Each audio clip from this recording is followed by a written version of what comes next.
Welcome to America's Top Rebbetzins. May this class be for Refuah Shalema for Esther Rebecca, Avraham Meir ben Razel, Moshe ben Root, and also for Shmuel ben Yitzhak.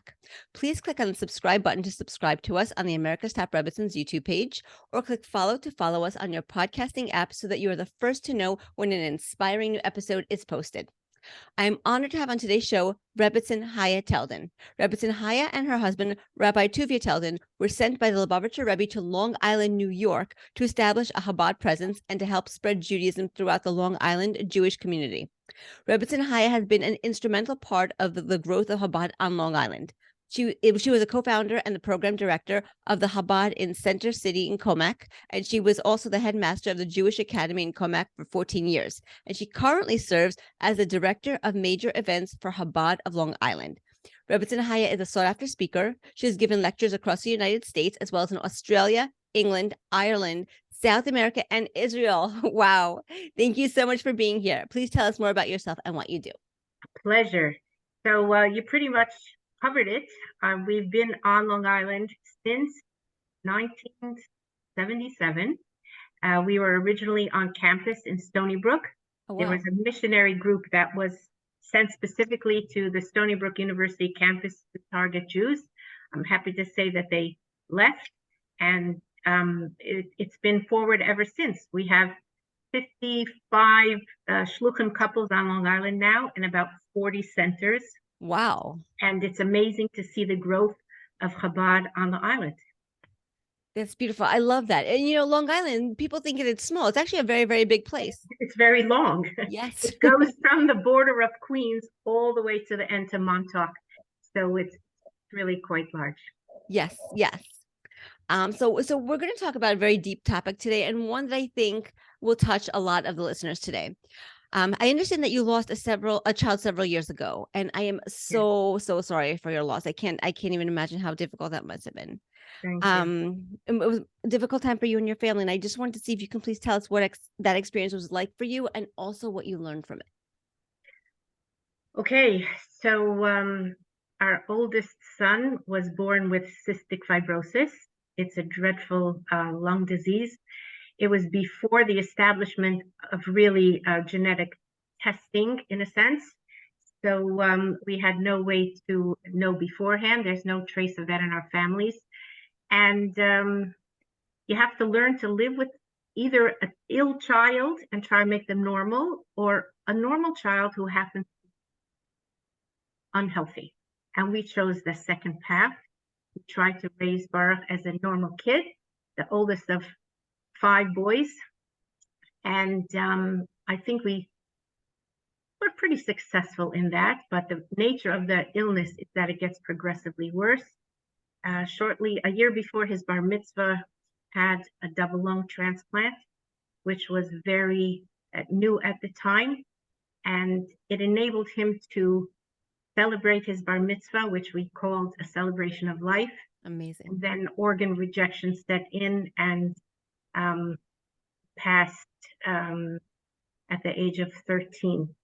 So it impacted us, it impacted his siblings and the community at large.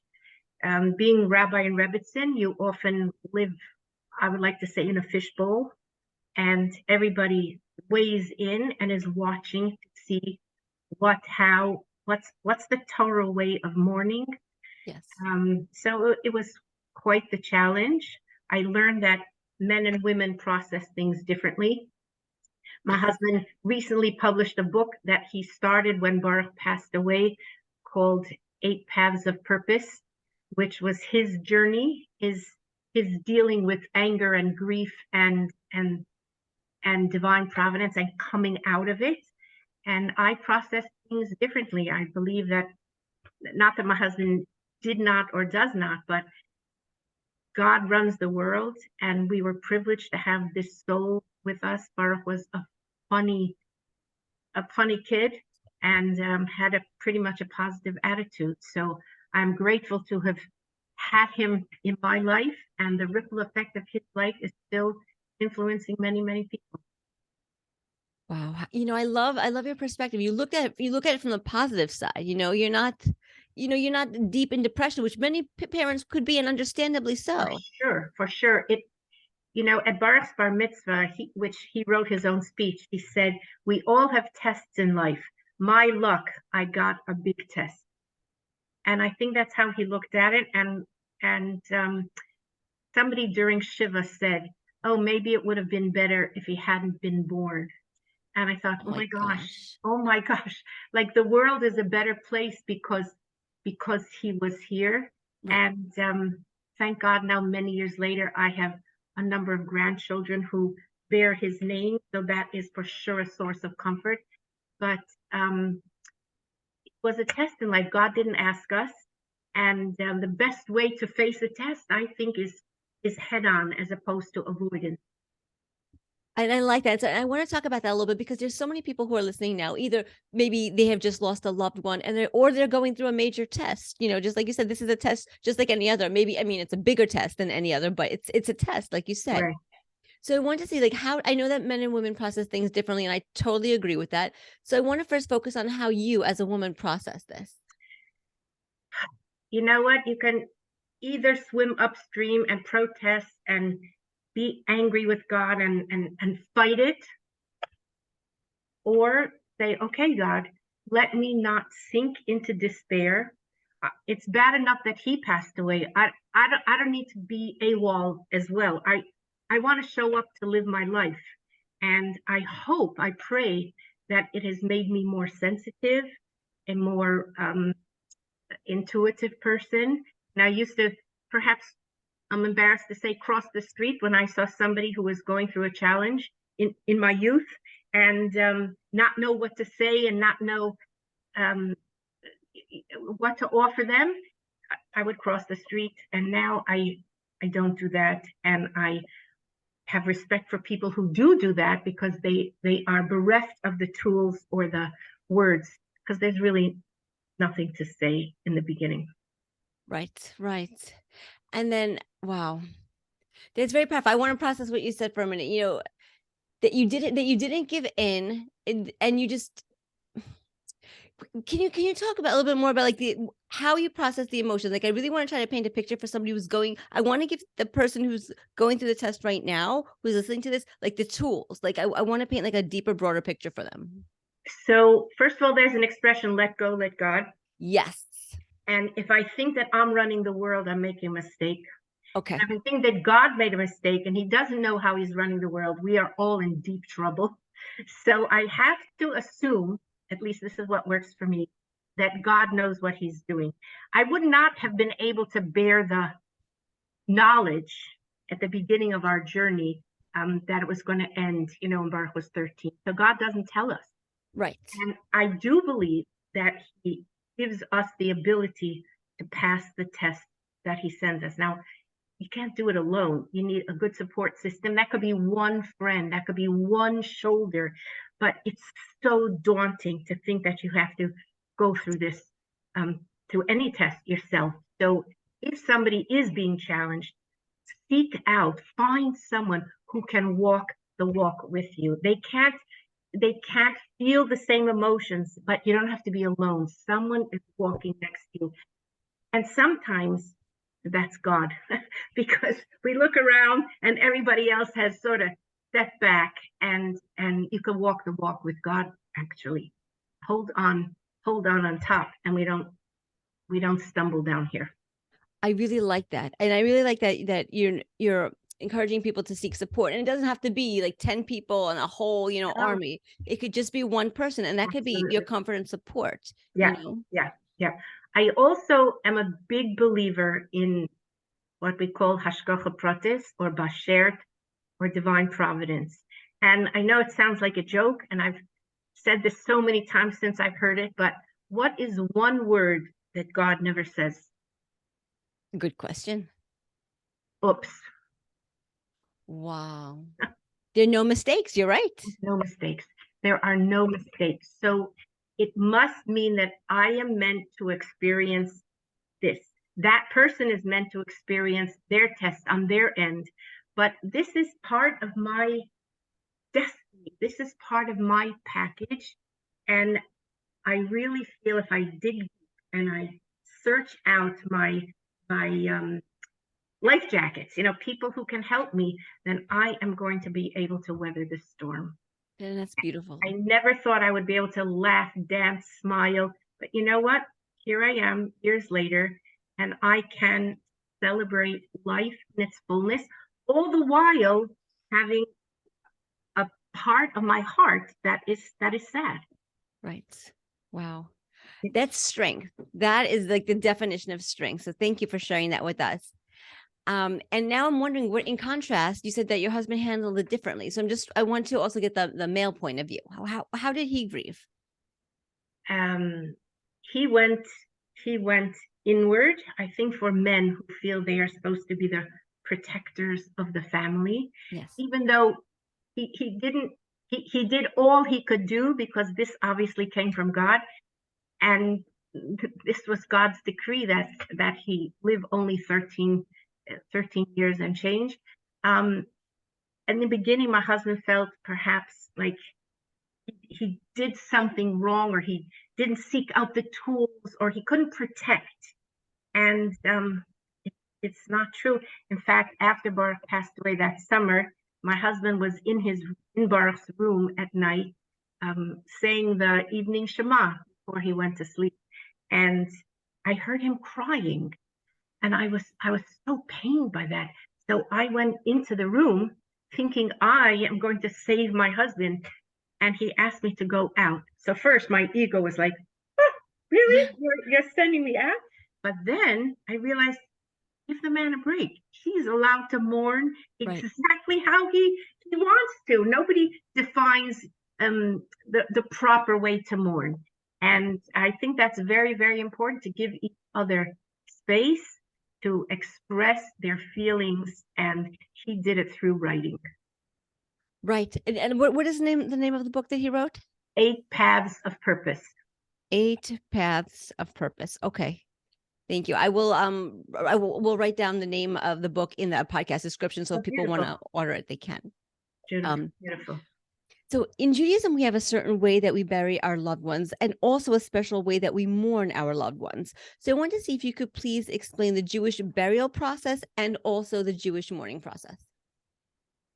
Okay. It is extremely important to send a person off on their final earthly journey in a proper fashion. I'm going to say in a kosher fashion. And kosher means fit for use, appropriate. And death actually is the separation between body and soul, where the body we are going to lay to rest, and the soul is going to continue on its journey. So there are many laws regarding burial, and most Jewish funeral homes will educate a person or share, they have literature, what is the proper way. We do not cremate. It is absolutely forbidden to cremate a person. So I'm glad that you mentioned that. I just, and I just want to stop you for a minute, just because I personally know of somebody who wants to be cremated, a Jewish person who wants to be cremated, and this is their wish, and don't argue with me, and this is what I want, and the whole thing, and no matter what you say. So how do you deal with that? So a few things. It's bad enough in Nazi Germany that Jews were sent to gas chambers. Yes. That's self-understood. Yes. The body doesn't belong to us. We have to return it the same fashion that we received it. That's another concept. It is such a, no pun, but it's such a grave offense to be cremated that Kaddish, that Shiva and Kaddish are actually questionable. Right. Because your earthly remains are gone. Where is a mourner more comforted than being able at a certain point to go to a grave and have a conversation? The grave is the last known address. And if a person is cremated, they cease to exist in this world. There's no marker. They take up no space. And it is just so sad not to have a place. I call it a parking spot, no place to go to to connect, even though we can connect in a vertical fashion, because the soul is not limited to a body anymore. Right. So we can communicate anytime, anywhere. But cremation is not kosher. Okay. We bury, the person is washed and dressed and placed into a simple pine box. Paying for a $10,000 coffin, better spend that money on your loved one while they're alive than taking that money and putting it in the ground and covering it up. It seems to me such a waste of Jewish money to do that. Simplicity is the key here, and the mourning with an OU, grieving. The Torah says there should be a limit, meaning 30 years down the line, we should not still be wearing black and tearing our hair out. There is a process, a life, a soul came into this world. Death is the initial wrenching of the soul from the body. Burial is the next step. 7 days is the next amount of withdrawal the soul has from the body. We then continue on 11 months. And then there's the yearly yortzeit, the anniversary of one's passing, where the soul has an elevation on high. And everyone who was connected with that person receives that elevation. In other words, the string, we're still attached to that person. They're not, like in science, I'm not good in science, but energy, matter cannot be destroyed. It just changes form. If I remember my science lesson, Yes. It just changes form. So Right. the soul and the body separate, but we're really always still connected, which is a beautiful thing. You want to connect to your loved one who's passed. Call out, speak to them, say their chapter of Psalms, meaning if the person would be currently 70 years in this world, so their chapter of Psalms would be 71. They've completed 70 years of association in this physical world. Same to a living person. If you're 70 years old, you've completed 70 years. Your chapter of Psalms for your whole year is chapter 71. So each year on your birthday, it's a beautiful spiritual way of celebrating your birthday by saying your chapter of Psalms. And so along the lines of, because I say Psalms exactly the way that you described.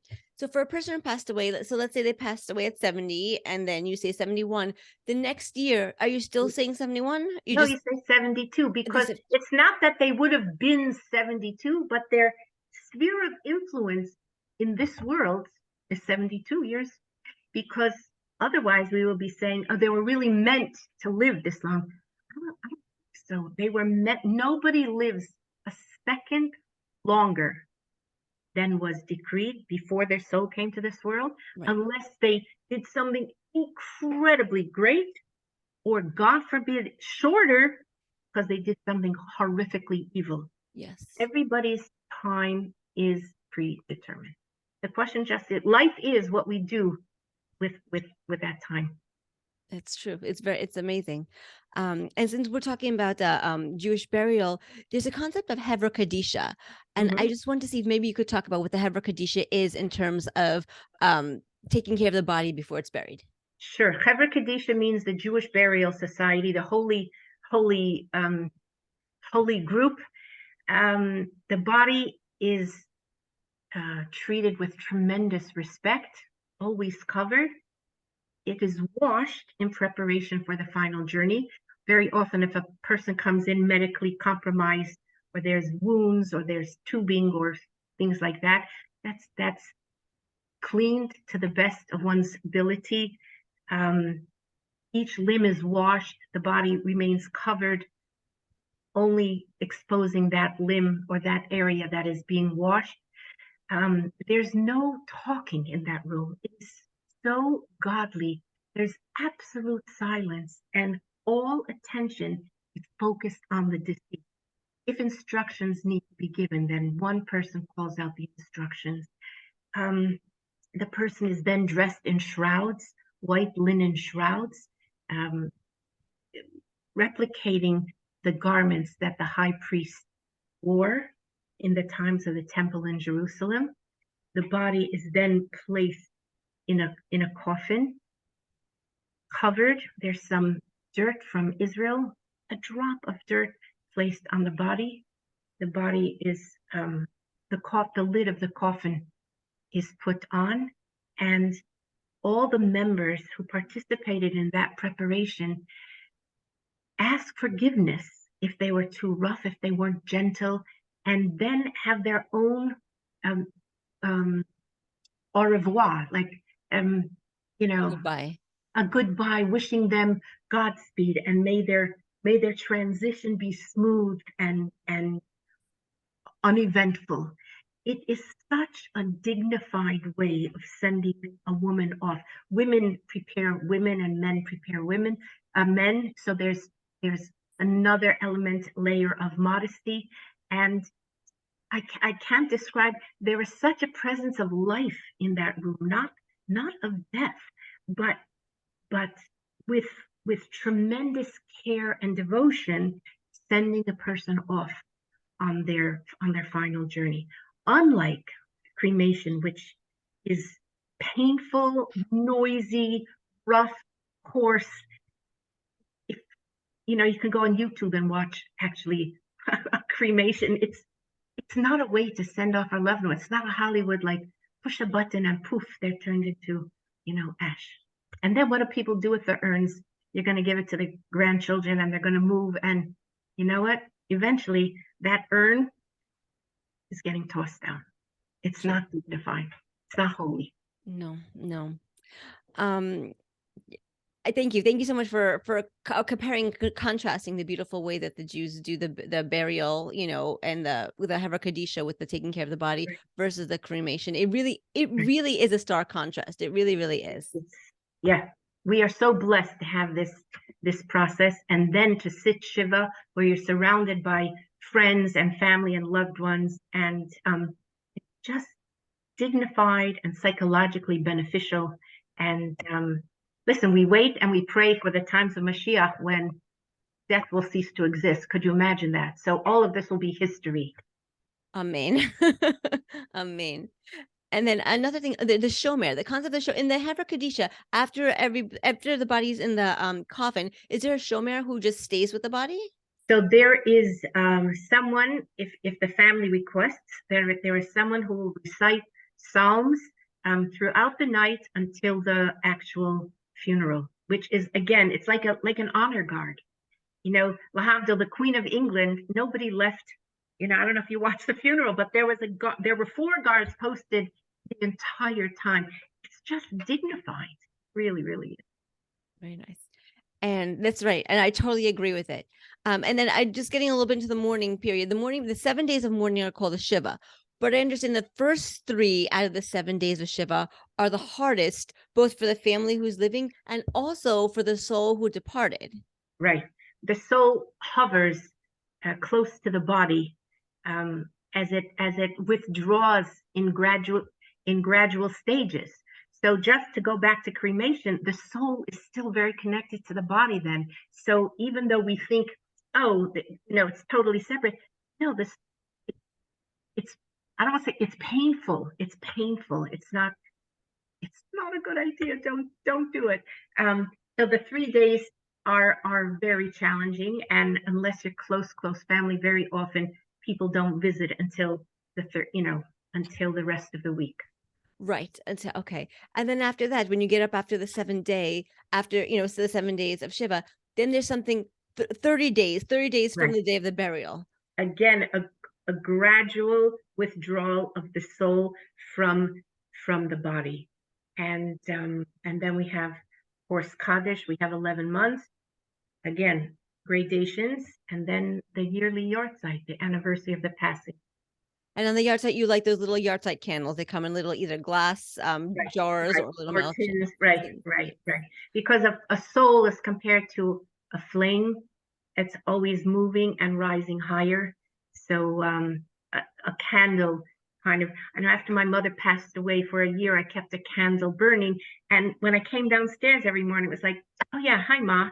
Like it was a reminder, it was a visual reminder. And it was comforting. And when the year was over, it's like, oh, I have to do this now on my own. Remember her. That's very special. I really like that. To light the candle for the year. Because there's certain candles, right, that burn, let's say, for 3 days at a time. So it's not Right, like you're lighting every day. right.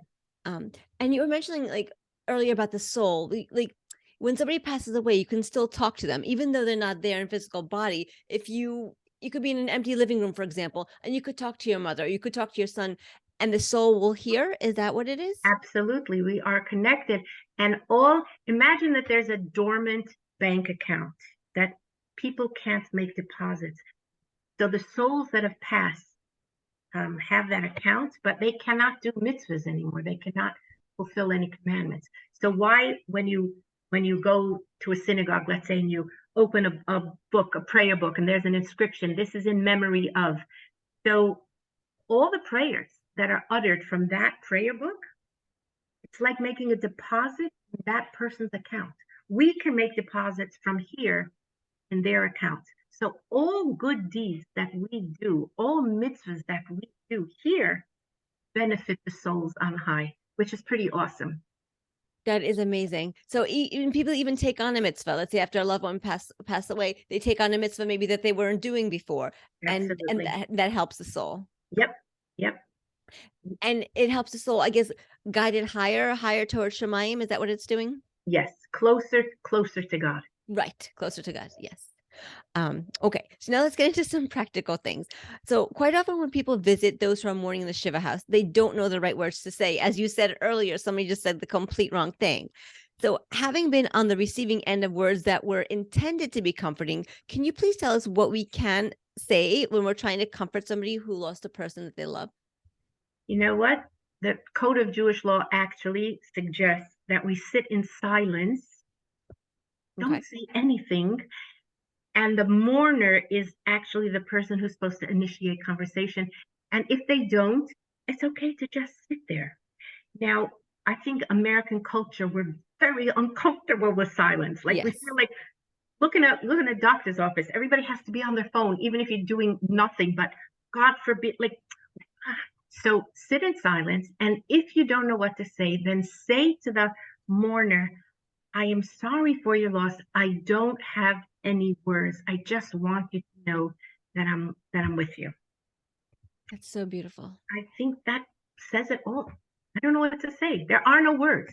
So just be quiet. Right. And even first of all, being there, showing up at the Shiva house shows the person that you care. That's number one. And number two, just sitting in silence gives them the space. So if they have something to say, if they want to say something, if they want to cry, whatever they want to do, it gives them the space to do that. And in Torah, it's not about distraction. Oh, let me talk about this or this or this.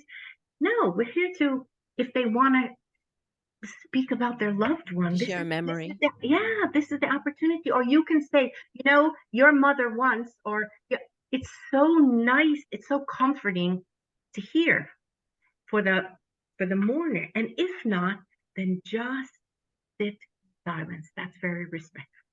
Beautiful. Thank you. That's actually really, really good advice. So thank you. So there is one last question that I want to ask you. It's a very powerful concept that you mentioned earlier in Judaism called Hashgacha Pratis.